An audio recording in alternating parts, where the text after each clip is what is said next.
सुजानगढ़ के station road स्थित खेतान भवन में माणकचंद खेतान परिवार द्वारा हारे के सहारा बाबा श्याम हमारा महोत्सव एकादशी के अवसर पर जयकारे के साथ अखंड ज्योत के साथ मनाया गया। इस अवसर पर बड़ी संख्या में बाबा श्याम का दर्शन करने के लिए भक्त श्रद्धालु पहुंचे, जहां पे अखंड ज्योत माणकचंद खेतान परिवार द्वारा इसी दौरान प्रसिद्ध भजन गायकार रितु पांडे अपनी टीम के साथ पहुंची, जिन्होंने एक से एक बढ़कर बाबा श्याम के शानदार भजनों की प्रस्तुति देकर दर्शकों का मन मोह लिया। दुनिया भर में प्रसिद्ध है बाबा श्याम की ख्याति, जहां पर भजन गायिका रितु पांडे ने बताया बाबा श्याम है हारे के सहारा। इसी दौरान बड़ी संख्या में उपस्थित लोगों ने अखंड ज्योत ली और इसी के चलते बाबा श्याम के दरबार में रितु पांडे का भव्य स्वागत किया गया। माणकचंद खेतान परिवार द्वारा देश विदेश में प्रसिद्ध है रितु पांडे के भजन बाबा श्याम के भजन के लिए जानी जाती है। देश प्रदेश में नेपाल में हाल ही उन्होंने प्रोग्राम बड़ा आयोजित किया। बाबा श्याम का आज दरबार है, 11 का दिन है। हमारे बीच में राष्ट्रीय स्तर के कलाकार हमारे बीच में आए हैं, रितु जी पांडे, जो कि श्याम बाबा के भजन एक से एक बढ़कर सुनाती है और सुजानगढ़ में उनका स्वागत किया गया है। मैं उनसे बातचीत करना चाहूँगा, कहाँ कहाँ आपने प्रस्तुति दी है, बताएं। तो मेरा भाव भरा जय श्री श्याम और बाबा का डंका सब जगह बज रहा है। खाटू, सुजानगढ़, अभी मैं नेपाल से आ रही हूँ और बाबा का उत्सव सभी प्रेमी बड़े भाव से मनाते आ रहे हैं। और सच में ऐसा लगता है कि कलयुग में जो कहा गया है, कलयुग का देव हमारा खाटू वाला श्याम है, तो सभी प्रेमी बाबा के इस कीर्तन में आते हैं और अपने मन की बात बाबा के साथ करते हैं। जिस तरह से बाबा को कहा जाता है, बाबा श्याम को कहा जाता है हारे का सहारा, किन शब्दों में बताना चाहेंगे कैसे हारे के सहारा? देखिए, बाबा का नाम ही हारे का सहारा, बाबा श्याम हमारा, जो सब जगह से हार कर इस दरबार में आता है, बाबा उसको हमेशा उसका हाथ पकड़ लेता है। और आप ही देखिए, जहाँ पर डॉक्टर का पर्चा फेल हो जाता है, वहाँ पर मेरे मालिक का पर्चा जब साइन हो जाता है तो वो मरीज एकदम खड़ा हो जाता है। ये बाबा का चमत्कार है। इस दरबार में जो भी आए हैं वो हमेशा अपनी झोली भर कर गए हैं। तो ये हम सब जितने भी प्रेमी हैं एक ही नारा लगाते हैं कि हारे का सहारा बाबा श्याम हमारा। हमारा बाबा हर प्रेमी के साथ है, जो भी दिल से पुकारता है वो दौड़ा दौड़ा आता है। क्या कहना चाहेंगे आप बाबा श्याम? जहाँ जो सब दरबार से हारे हुए लोग यहाँ आते, उनका काम इस दरबार में होता है। और हारे का सहारा बाबा श्याम हमारा, सारी फाइलें यहाँ क्लियर होती है, जो कहीं नहीं होती। सारे कोर्ट से जो हार जाते हैं वो इस कोर्ट में, इस दरबार में फाइलें क्लियर होती हैं। ये थे हमारे बीच में राष्ट्रीय कलाकार, जो भजन के बहुत अच्छे कलाकार हैं, बहुत अच्छा भजन गाते हैं। बाबा श्याम के भजन और देश विदेश में इनकी प्रसिद्ध है, जो कि सुजानगढ़ है, जिनका स्वागत किया गया है। हमारे सुजानगढ़ परिवार में, हमारे खेतान परिवार में, जहाँ पे बाबा का भव्य उत्सव होने जा रहा है, बड़ा ही धूमधाम से ये आयोजन रखा गया है। और हमारे खेतान परिवार में आज बाबा की जोत जगाई है। और मैं यही प्रार्थना करूँगी बाबा श्याम से कि वो पूरे परिवार पर, पूरे सुजानगढ़ पर, और जहाँ पे लोसल के भी बहुत सारे प्रेमी बैठे हैं और खाटू के भी प्रेमी हैं, सुजानगढ़ के भी प्रेमी हैं, हमारे सुजानगढ़ के खेतान परिवार में आज बाबा का भव्य दरबार जो आप सभी देख रहे हैं, और मैं भी बाबा को रिझाने आई हूँ। आप सबके साथ आज उस उत्सव का आनंद लेंगे। जय श्री श्याम। जय श्री श्याम के साथ इन्होंने कहा सभी सुखी रहें, सभी समृद्ध रहें। ये एक बाबा श्याम का ये भी बता रहे हैं और खेतान परिवार ने उनका स्वागत किया। इंद्र लाटा। एशिया के काले हिरणों के लिए प्रसिद्ध ताल छापर कृष्ण अभ्यारण्य में अब पर्यटक निजी वाहन से नहीं जा सकते हैं, एंट्री भी नहीं कर सकते हैं। सफारी की व्यवस्था लागू कर दी गई, जिसके द्वारा इस अभ्यारण्य को देखा जा सकता है।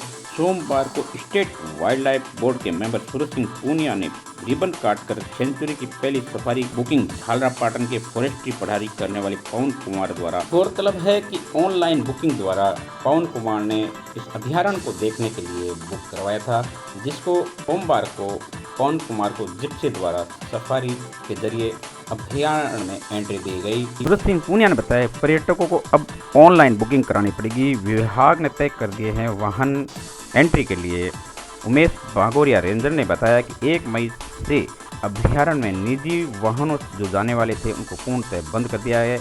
ऑनलाइन सफारी के जरिए अभ्यारण्य में एंट्री दी जा रही है। पर्यटकों को वन विभाग की ऑफिशियल वेबसाइट पर बुकिंग करवानी होगी। स्टेट वाइल्ड लाइफ बोर्ड के सदस्य सूरज सिंह पूनिया के अनुसार ऑनलाइन सफारी से न तो वाइल्ड लाइफ डिस्टर्ब होगा, न ही वन्य जीवों से छेड़खानी होगी। पर्यटकों के साथ रहेगा गाइड के कारण वाहनों की स्पीड भी नियंत्रित रहेंगी, जीव सुरक्षित रहेंगे। डीएफओ सविता दहिया ने बताया कि सफारी की ऑनलाइन नई व्यवस्था के तहत आने वाले पर्यटक सुबह 2 घंटे और शाम को 2 घंटे इस अभ्यारण्य में प्रवेश ले सकेंगे, जिसमें जिप्सी और सफारी सहित 5 वाहन रजिस्टर्ड हुए हैं। इन रजिस्टर्ड वाहनों के लिए टिकट बुक कराना पड़ेगा। मैं सुजानगढ़ के निकटवर्ती ताल छापर, जो कि प्रसिद्ध है काले हिरन के लिए एशिया में, और यहाँ पे बड़ी सेंचुरी, आज बड़ी सुविधा शुरू की गई है सफारी, जो कि जिप्सी से यहाँ पे सरकार ने, टूरिज्म डिपार्टमेंट ने शुरू की है। मैं इस संदर्भ में यहाँ पे रह चुके हैं वन अधिकारी जो कि हमारे बीच में सूरज सिंह पूनिया, जो कि हम उनसे बातचीत करेंगे। सर, आपका स्वागत है चैनल में, क्या कहना चाहेंगे, आज पधारे आप? देखिए, अब भी हमने यहाँ पे सफारी शुरू की है।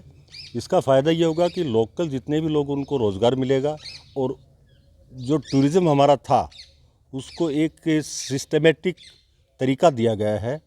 यहाँ फुटफॉल्स बहुत ज़्यादा बढ़ गए थे, इससे यहाँ जो भ्रमण हो रहा था वो अनियंत्रित था। इसको नियंत्रित किया जाएगा, टाइम निश्चित किया जाएगा, और इससे क्या होगा, हमारी वाइल्ड लाइफ को कम से कम डिस्टर्बेंस का सामना करना पड़ेगा। बहुत फ़ायदा होगा लोकल लोगों को भी और पर्यटकों को भी। पहले पर्यटक अकेले जाते थे, उनको ये पता नहीं होता था अंदर क्या है। अब गाइड की सुविधा इसमें मिलेगी, और उनको सारी जानकारियाँ देने के लिए और विभाग के लिए एक बहुत ही अच्छा शुरुआत है ये, और इसके अच्छे परिणाम आगे आएंगे। वाइल्ड लाइफ कंजर्वेशन में इसका बहुत बड़ा योगदान रहेगा। सर, आप काफ़ी समय यहाँ रहे हैं, अब भी कुछ यहाँ पे कितने हिरन है, कितने जो जानवर है, जो बता सकते हैं, किस तरह का रहता माहौल? ये ब्लैक बक सेंचुरी है, और ये दुनिया में सबसे ज़्यादा घनत्व वाली ब्लैक बक सेंचुरी है। इसको देखने के लिए देश विदेश से काफ़ी लोग आते हैं। ब्लैक बक सेंचुरी के साथ साथ यहाँ पे बर्ड सेंचुरी और बर्ड स्पॉट बन चुका है। ये बर्ड्स की फ़ोटोग्राफी करने के लिए बर्ड वाचर पूरी दुनिया से यहाँ पे आते हैं। बहुत सारे रेयर बर्ड्स भी यहाँ पे मिलते हैं, उनको देखने के लिए आते हैं।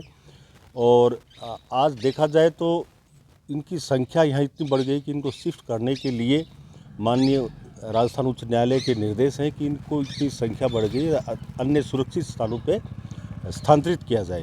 तो इसके लिए भी परियोजनाएं अभी चल रही हैं, जो भविष्य में उसके परिणाम भी आएंगे। मिलिए टूरिज्म डिपार्टमेंट में क्या कहना चाहेंगे? ये बहुत बढ़िया, मैंने बताया ना अभी, इससे नियंत्रण होगा। यहाँ पे जितने भी भ्रमण होंगे नियंत्रित होंगे, उससे वाइल्ड लाइफ कंजर्वेशन की दिशा में एक अच्छा रास्ता साफ होगा कि वाइल्ड लाइफ को कम से कम डिस्टर्ब किया जाए, और लोकल लोगों को यहाँ पे रोज़गार मिलेगा। जितनी गाड़ियाँ हैं, उनके गाइड हैं, और ठहरने की सुविधाएं हैं, जो होम स्टेज लोगों ने बना रखे हैं, उनको फ़ायदा मिलेगा। तो क्षेत्रीय लोगों का रोज़गार बढ़ेगा, क्षेत्रीय लोगों का रोजगार मिलेगा। इसी बीच हमारे बीच में झालावाड़ से पधारे हैं, एक स्टूडेंट भी है, वाइल्ड लाइफ पे भी है। क्या किस तरह से परिचय देना चाहेंगे, बताएं। सर, मैं college of horticulture and forestry Jhalrapatan से हूँ, यूजी फॉरेस्ट्री सेकेंड ईयर का स्टूडेंट हूँ। किस तरह की जानकारी रखते हैं वन? सर, अभी हमारी क्या फॉरेस्ट्री के अंदर डिग्री चल रही है, और हमारे राजस्थान में एकमात्र कॉलेज है अपने। और यहाँ पे अभी हमारे सर का जो टूर था उसमें तो हमारे को बताया गया था इस ताल छापर के बारे में, और मेनली वाइल्ड लाइफ के ऊपर फोकस करना और इंडियन फॉरेस्ट्री को डेवलपमेंट करने के लिए हमारे कॉलेज को बहुत अग्रसर कर रखा है। इस हिसाब से मैं आज विजिट करते मेरे को एक स्पॉट मिला था, ये ताल छापर, तो आज यहाँ पे आना हुआ। और पहले यात्री हैं क्या आप इसमें? जी सर, मैं आज फर्स्ट यात्री हूँ जो जिप्सी के अंदर सवारी करने वाला हूँ, और मेरे लिए हर्ष और अत्यंत गौरवान्वित करने वाली बात है कि आज मेरा आना हुआ यहाँ पे, और फर्स्ट वाली टिकट ही मेरी मिली है। हिंदुस्तान में अनेक जंगल है, अनेक फॉरेस्ट है, किस तरह का लगा आपको? जी सर, ये बहुत ही वाइल्ड लाइफ सेंचुरी है, तो एकदम एक अलग है, क्योंकि यहाँ पर ताल छापर मतलब छापर एक तरीके से, और इसमें ब्लैक बक्स मेनली, और इसमें 719 सेक्टर में ये फैला हुआ फील्ड है। और इसके साथ साथ यहाँ पे नीलगाय और अन्य बर्ड्स स्पॉट, जैसा कि सर ने बता चुके हैं, जो टूरिस्ट स्पॉट्स है उसके हिसाब से बर्ड्स की अगर डेंसिटी यहाँ पे है तो इसमें भी बहुत ज़्यादा फायदा होने वाला है। क्योंकि जो केवलादेव घना पक्षी विहार है, वहाँ पे भी सर्दियों में वहाँ पे पक्षी प्रवास जो होते हैं अपने माइग्रेट बर्ड्स, वो भी वहाँ पे आते हैं। अगर ताल छापर में आ रहे हैं तो यहाँ के जो लोकल एम्प्लॉयमेंट है उनके लिए एक नया साधन है। Thank you sir. ये थे हमारे बीच में स्टूडेंट जिन्होंने बहुत अच्छी जानकारी दी। साथ में सूरज सिंह पूनिया है जो कि वन अधिकारी रह चुके हैं। उन्होंने बताया कि आज बड़ी खुशी की बात है कि यहाँ पे एक सफारी जो कि जिप्सी से शुरू होने वाली है, आज ही शुभारंभ किया राजस्थान सरकार ने। शैलेंद्र लाटा। सुजानगढ़ की सेंट्रल चिल्ड्रन एकेडमी स्कूल में वार्षिक उत्सव संपन्न हुआ धूमधाम से। स्कूल के पास स्थित प्लेयर ग्राउंड में आयोजित वार्षिक उत्सव कार्य में सीबीओ कुलदीप व्यास, डॉक्टर रघुवीर टोनवाल, राधेश्याम लाटा, कोमल गौड़ ने दीप प्रज्वलित करके इस कार्यक्रम का शुभारंभ किया। कार्यक्रम में स्कूल के विद्यार्थियों ने एक से एक बढ़कर रंगारंग प्रस्तुतियां देकर सबका मन मोह लिया। प्रतिभावान छात्र छात्राओं का सम्मान किया गया। अतिथियों द्वारा स्टूडेंट का सम्मान किया गया। डायरेक्टर सुशील कुमार व प्रिंसिपल कौशल्या शर्मा ने आए हुए अतिथियों का सम्मान लिया। इस अवसर पर श्याम सुंदर स्वर्णकार, विजय पाल चौरान, राधेश्याम लाटा, संदीप मिश्रा, डॉक्टर कोमल सहित अतिथियों का सुजानगढ़ के प्रसिद्ध डॉक्टर रघुवीर सोनवाल ने इस अवसर पर विद्यार्थियों को संबोधित करते हुए अंग्रेजी शिक्षा की ये प्राइमरी स्कूल से ही मैंने इस विद्यालय में पढ़ाई की और बताया कि ये विद्यालय शानदार विद्यालय है जो कि संपूर्ण रूप से अंग्रेजी शिक्षा पर आधारित। सभी का आभार प्रकट करते हुए प्रिंसिपल सुशील कौशिक ने सेंट्रल चिल्ड्रंस एकेडमिक माध्यमिक विद्यालय सुजानगढ़ में वार्षिकोत्सव मनाया गया। उसमें प्रतिभावान छात्र छात्राओं को सम्मानित किया गया और सांस्कृतिक कार्यक्रम में राजस्थानी भाषा के अच्छे लोकगीत प्रस्तुत हुए। वर्तमान में इस संस्था का उद्देश्य ये है कि हम अंग्रेजी भाषा को नवाचार के तरीके से बच्चों को अध्ययन अध्यापन की व्यवस्था करें तथा हमारे बच्चे होनहार हो सकें। सुजानगढ़ के प्रसिद्ध जेडीजे ज्वेलर्स पवन कुमार सोनी को दोबारा धमकी मिलने पर प्रशासन हरकत में आया। वहीं आपको बता दें कि गत दिवस से पवन कुमार सोनी के शॉप जेडीजे ज्वेलर्स पर 3 युवकों द्वारा फायरिंग की गई, जिसमें एक युवक गिरफ्तार किया गया, 2 फरार हैं। पुलिस अनुसंधान में जुटी है, पता लगा रही है कि किस तरह से इस घटना को अंजाम दिया गया है, कौन है गैंगस्टर, कौन है इसके पीछे। वह दोबारा धमकी मिलने पर प्रशासन हरकत में आया, जहां पर जेडीजे ज्वेलर्स के सामने हथियारबंद पुलिस की तैनाती कर दी गई। DYSP Ram Pratap Bishnoi, additional SP Sunil Kumar जुटे हैं अनुसंधान में। इस अनुसंधान के तहत कुछ संदिग्ध लोगों की भी पूछताछ की जा रही है। और हमले के मामले में क्या अपडेट है? लड़के का दोबारा रिमांड लिया गया है और बाकी जो नहीं पकड़े उनके बारे में क्या कहेंगे? अभी जो ये अभियुक्त तेजपाल है, इसका न्यायालय में पेश करके 5 तारीख तक पुनः पीसी रिमांड लिया गया है और इसके गहनता से पूछताछ जारी है। और जो दूसरे अभियुक्त हैं उनके संभावित ठिकानों पे संभावित उनके जो गैंग के दूसरे मेंबर और हैं उन पे लगातार दबिश दी जा रही है और उनसे ला के थाने में और सबसे पूछताछ भी की जा रही है। और इसकी पूरी गैंग के जो लड़के इसमें इन दिनों में सक्रिय हुए हैं या अंडरग्राउंड स्लीपर सेल टाइप इनके लिए काम कर रहे हैं, उन सबको हम जो है उजागर करेंगे और उनसे सबसे पूछताछ कर रहे हैं। किस तरह की सुरक्षा दी गई है? पूरी सुरक्षा है, किसी को कोई घबराने की ज़रूरत नहीं है। ये मात्र बाहर बैठ के फ़ोन करके धमका के अपना मकसद हल करना चाहते हैं। पुलिस सबको पर्याप्त सुरक्षा देगी और जल्दी ही हम इन मुलजिमों को गिरफ्तार भी करेंगे, कठोर कार्रवाई करेंगे। के सामने खड़ा हूँ जहाँ पर कल शाम को रोहित गोतारा के एलबी ग्रुप द्वारा दी गई थी पवन सोनी को फिर से धमकी। गौरतलब है कि इससे पूर्व रतनगढ़ विधायक को भी धमकी दी गई थी और प्रशासन आया हरकत में आने के बाद में आज सुबह दुकान खुलने से पहले 6 हथियारबंद पुलिस गई है। पुलिसकर्मी तैनात है, हथियारबंद और सुरक्षाबंद जेडीजे ज्वेलर्स के सामने। और सरकार ने पूरी एक्शन लिया है जिस तरह से धमकी मिली है। सुजानगढ़ के व्यापारी पर हुई फायरिंग और धमकी के बाद छापर कस्बे के व्यापार मंडल अध्यक्ष कांग्रेस नेता रहे अमित मोदी को भी धमकी दी गई। 2 करोड़ रुपए की फिरौती रंगदारी मांगी।